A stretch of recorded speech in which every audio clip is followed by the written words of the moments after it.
Good afternoon. Anytime I'm asked about my occupation, I'm always amused. I don't know what to tell you. You can tell us everything. I'm a medical doctor by training. I'm a school proprietor. I'm a lecturer. I lecture entrepreneurship in a university. I'm a clergyman. I'm a missionary. And you came to meet me in my farm, so I'm a farmer. So I do so many things. I'm an author. And I enjoy everything I do. All right, sir. Now we're talking about 2023. Yes. Can the North still remain in power? Now, let's look at it from this angle now. From the angle of the mandate, because it's the people who give the mandate to whoever will come and sit on the helm of affairs. Now, do you think mandate will be given to the Northerners again, or any person with Northern origin to come back to the helm of affairs with the current state of things right now in Nigeria? I try to look at Nigeria beyond North and South. The problem today is the problem of competent leadership that is visionary. Even those, the definition of the North as at present is very different from what it was in the time of independence. You see, the man from Benue State, the man from some of the states that have been terrorized by headsmen, they now call themselves Middle Belt. They cannot say they are called Northerners any longer. Even in the North, somebody was making mouth about that they would drive Christians or whatever from the North. Another Northerner who is from Borno State told him it's not possible because the North is not as it is portrayed. We have Christians, we have animists, we have Muslims. We have Muslims that do not like what is happening. We have Fulanis that are educated, that are not headsmen, that do not like the name, the atrocities attached to their name. We have Fulanis that are gynecologists, lawyers, that are civilized people. In fact, some of these people that are terrorizing us might not be Nigerians. The politics of 2023 is going to be very terrible, very difficult to predict, because Nigerian politicians can make a true prophet a liar. The issue should not be the allocation of offices to the North or to the South. We need competent people. We need people who can handle crisis, people who can look forward. The price of petrol is not different in the North or different in the South. Hunger is not different in the North, it's not different in the South. Fuel scarcity, cement scarcity is everywhere.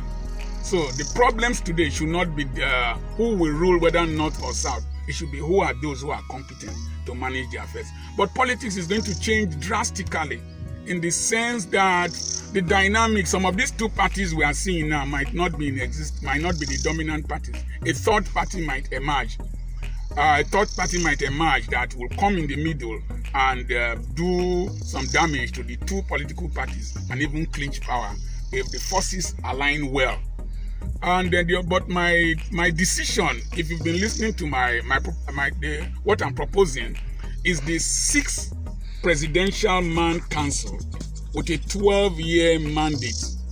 Each political zone, not the geographical zones, political zones we have, should produce a president from their area. The Northeast will produce a president, North Central will produce a president, Northwest will produce a president, Southwest a president, South a president, and Southeast. This don't have national parties. Have Eastern parties, the South parties. Then you don't come to the South to campaign and don't go to the North to campaign. It will reduce the cost of politics. It will also make these people to bring out their best. When they bring out 6 political presidential candidates from their different zones, we have a presidential council that INEC and ex-presidents and vice presidents will supervise an election for them by ballot. The first person will take the first shot for 2 years. It will rotate. Another person will come like that. In 12 years, instead of one man sitting there for 8 years, we will have had all the zones of Nigeria represented producing presidential candidates.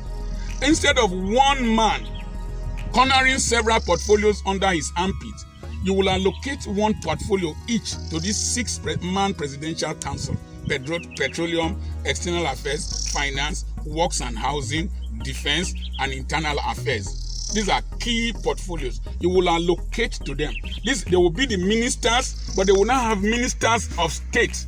from their different geographical zones that will work under them. After every 2 years, if the person representing a zone in the presidential council is not performing, his people have a right to recall him. And then we won't have national parties, we will have local parties in the different regions to run for governorship and all that. By the time we do that, the tension in this country will be diffused. We will now have competent people coming from the different zones. If you elect an idiot from your zone, his idiocy will rob you people. So that's the way I look at it. And no man can just overwhelm the nation by putting his clique and cronies and whatever to control this nation. The nation is too big for that. That was, we're calling for a restructuring of the country first off, before we can actually start talking about the fact that if a person yes. We need a restructuring of the political system, but more of what we need is a psychological restructuring. I give you an example. Buhari is from Daura. They've kidnapped people in Daura that are close to him. Poverty is in Daura. There are not too many good roads in Daura. There are not too many beautiful houses in Daura. Oshibanjo is from Ogun State. The road to Ogun State from Lagos is very bad. There's no significant impact of Oshibanjo on the lives of the people in Ogun State. Oshibanjo is a Christian. There's no significant thing Oshibanjo has done for Christians, one way or the other. So the fact that we should reorientate our minds is not necessarily whether this man is a Christian, this man is from my region, this man is from this man is Urobo Ishekiri. No, is this person competent? And in fact, as I tell you, I don't see any problem in this country that a reasonable person cannot solve. Okay, now bringing it down to the last question. Yes. How you say you cannot tell, or better still, it is said in the Bible that you can tell a true prophet when his word comes to pass in the book of Ephesians. Now, how then can you tell a competent person when you see one? Now, ask me, which business has Buhari done that was successful? Does Buhari have a business? He has, when he declared his assets, he declared a small amount of money and maybe 200 cows. In America, before you become a president, you must have excelled in one way or the other. What did Shagari do before he became a president? What did Goodluck Jonathan do? Goodluck Jonathan was not a very successful lecturer in the university. But these people, I can say this because I'm an old man in this country. Okowa, that is leading you, I was in medical school with him. I was in the same hall with him. I'm older than him by age. We were in the same hall, but he was my senior in medical school.